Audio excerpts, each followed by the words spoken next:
Dr. Arash Maksudi with the Prehab guys here. We're gonna talk about knee valgus, when it's good, when it's bad, and how we can address it. So we're gonna have Mike squat, do good squats first. So Mike's squatting good right now. His knee is following his foot and ankle. This is optimal. Now, what happens at the bottom of a squat sometimes is people go into this knee valgus. So at the bottom, people use their adductor muscles, specifically at the posterior fibers of the adductor magnus, to help extend the hip. Now, at the bottom of a squat, that's okay.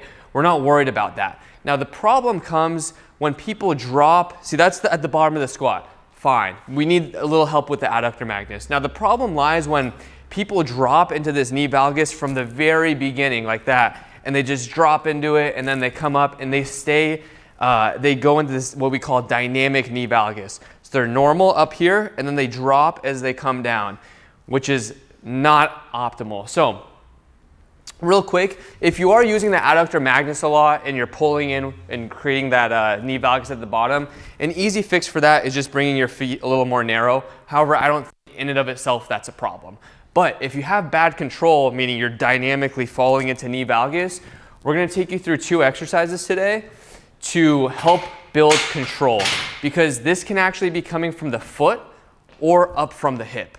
So I feel like oftentimes when we address the hip, in itself, this helps. So we'll take you through 2 exercises that you guys can try and see if this helps with your glute control to help with making sure your knee is in alignment with your foot and ankle. Let's have you lay down, Mike. So just showcasing this idea, we want to make sure the glutes help bring the knees out so that your knee doesn't fall in. So Mike is going to lay down face up. We'll have you just face up, actually, just supine clams, yeah. So we got Mike laying here. We got a hip halo around his knees to give some resistance. And now, you can even spread your feet a little bit, Mike. Good. Now what Mike's gonna do, keeping the big toe drilled into the floor, he's gonna spread the band as much as he can. Pull, pull, pull, pull, pull, pull, pull. I'll have people hold for like 30 to 60 seconds and really get that activation. The key here though is to make sure the foot doesn't just fall outwards. That's not ideal. I mean, when you're doing a squat, your foot's not gonna fall out like that. You wanna keep your foot stable and planted. Now, Mike's just driving his knees out. Where you're likely gonna feel it is at the outside of the hip. Is that where you feel it, Mike? Yep. Yeah, so you're gonna get the outside of the hip to work to pull the band apart. And so with this exercise, let's say 2 sets of 60-second holds is a good starting spot. And if you can't do 60 seconds, maybe break it up into 4 sets of 30-second holds. Once you've mastered that and you feel like you have good control, now we wanna get you in more of a weight-bearing position. Let's stand on up, Mike.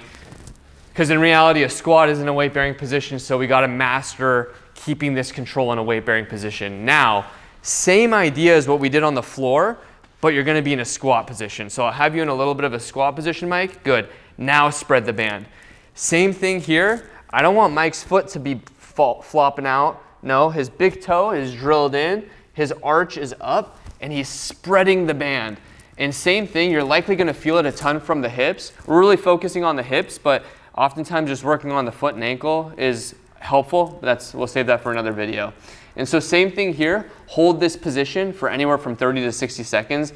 I like starting more towards 30 seconds because it's easier. But if you can, do this for 2 times 60 seconds to really get that activation.